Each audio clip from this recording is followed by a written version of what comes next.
Spring 1944, occupied France. Over Fortress Europe, standing silent sentry, was the highly developed German radar system. By June, 3 days before D-Day, enemy strength in Holland, Belgium, and France had been increased to 60 divisions.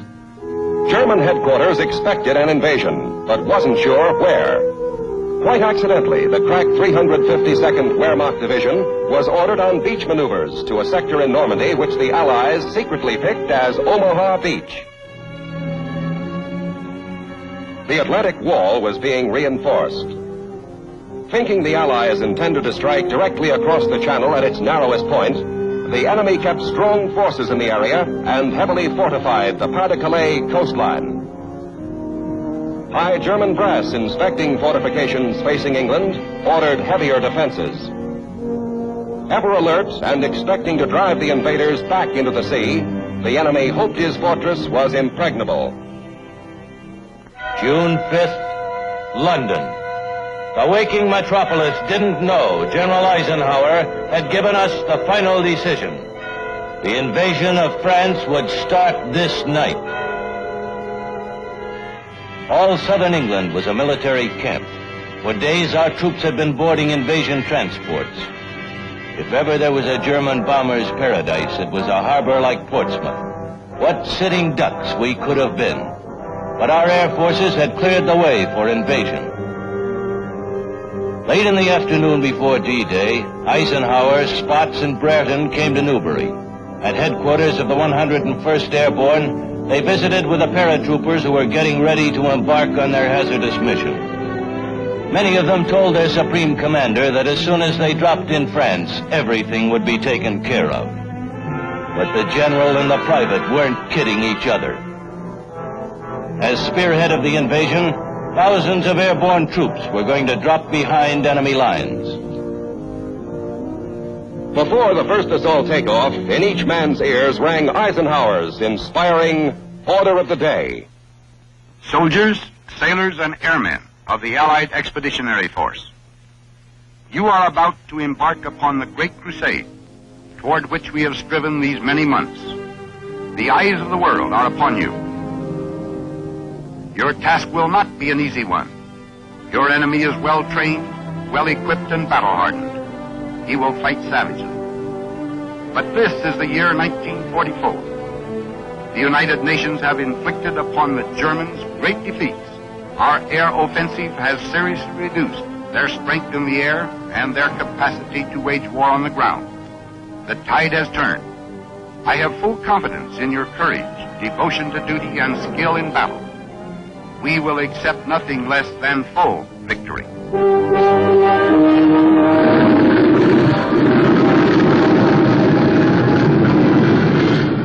Good luck, and let us all beseech the blessing of Almighty God upon this great and noble undertaking.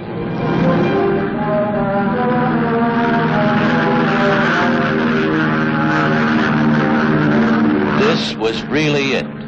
Here we were, the 9th Troop Carriers vaulting the Channel, the vanguard of the Second Front, 1 British and 2 American divisions. Our mission, to drop them behind German fortifications, to flank and secure the invasion zone. Tough young men making history, which some of them would never get a chance to read.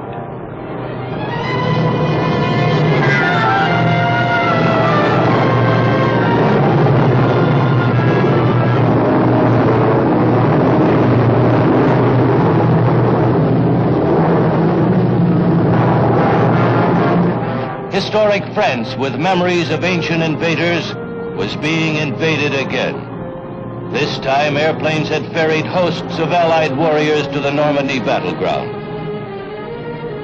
The element of surprise was effective as airborne troops, some led by General Matthew Ridgway, dropped in the appointed areas behind the proposed landing beaches.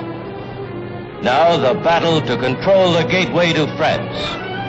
Men we had delivered from the skies were launching the liberation of Europe.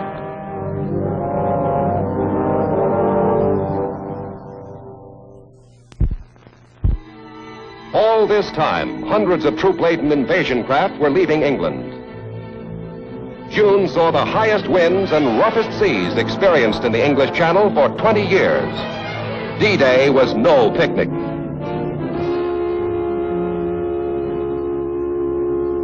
At busy airfields ranging from Devon to Lincolnshire, we marked our aircraft with D-Day stripes and loaded them with reinforcements. Everything from motorcycles to howitzers and armies of men. Last-minute hookups were ordered. Almost a year ago, we had run a similar glider operation to Sicily. Then, as now, under the watchful eye of men like General Hoyt Vandenberg, we prepared for the big show. The plan, after a night drop, now called for reinforcements. These slow-moving, unarmed gliders lumbered off and headed for Normandy to accomplish a miracle. We were engaged in more than airlifting troops and weapons. Air power, leading actor in the prelude to invasion, now played another important role in the unfolding drama that was D-Day. Airplanes, commanded by Generals Kepner, Anderson, Quesada, and Wayland, rolled off British fields to cover and directly support the Allied armies about to hit the beach. The pre-D-Day timetable also called for our planes to warn the French, planes to divert the enemy, planes to smash German radar and communications, planes to attack rail centers, bridges, and airfields. 8,000 planes dispatched to isolate the battle area from the rest of France and help the Allies grab a foothold on Western Europe.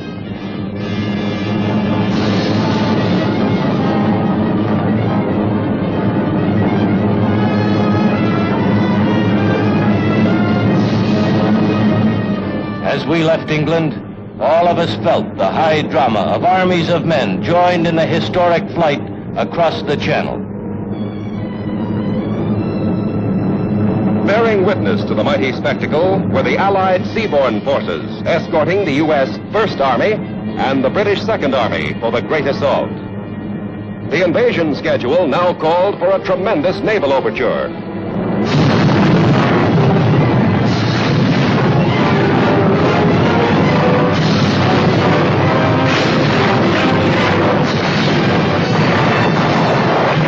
Climaxing the attack, we went in to demolish critical bridges, key roads, and rail arteries leading into the battle area, as well as German radar and fortifications along the coast.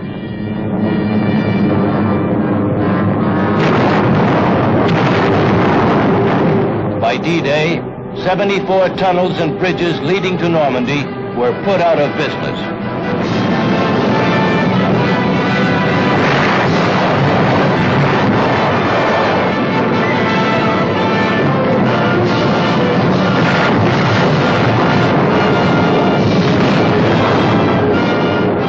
No one would have given our reinforcements and wooden gliders better than an even chance of living through the next hour, much less the next day.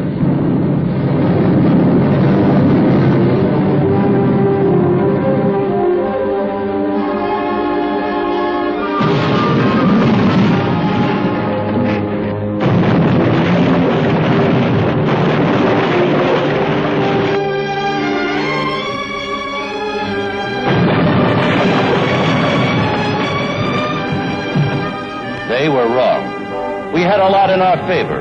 We had mastery of the air. We achieved complete surprise.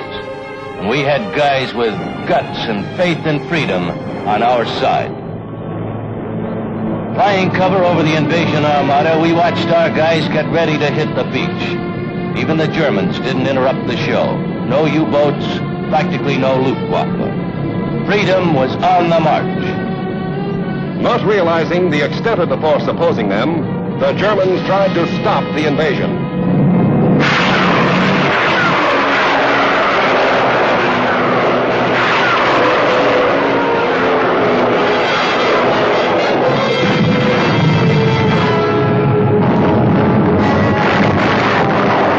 General Ike had promised his assault troops, if you see any airplanes, don't worry, they'll be ours.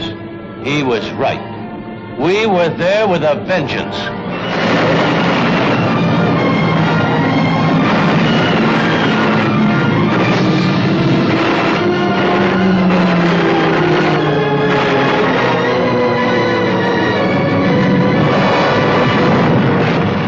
in at right angles to the British assault points in the American beaches we called Omaha and Utah. Paving the way, we bombed continuously until minutes before the landing. Then, racing toward the beach, the assault force opened up.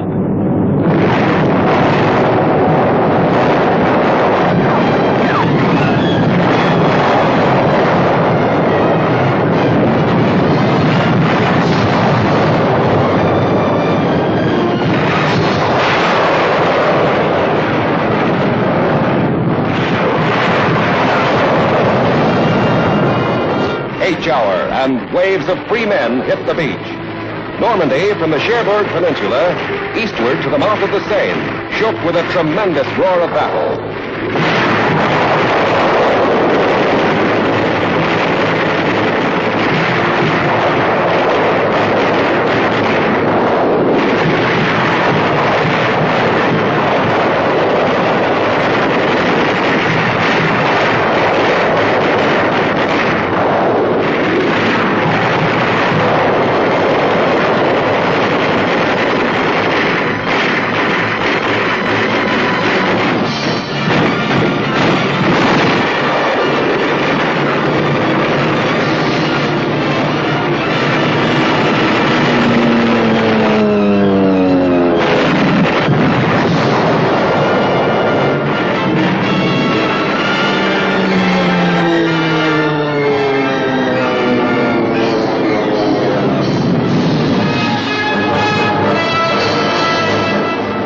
The crust of the German west wall was broken. The landing stuck. Unceasingly, the Allies poured men and materiel into the flame-swept rim of France. Try as he would, the enemy could not push the Allies into the sea. Our planes hunted the German Air Force. Where were they? The crippled Luftwaffe had been pulled back to defend their fatherland. Protected by Allied air power, the road to final victory was open. That moment in history, called D-Day, will never die. It spelled life to those who were enslaved, a time of greatness to those who battled, a lesson to would-be aggressors. D-Day, climax of many forces, was spearheaded by the United States Air Force.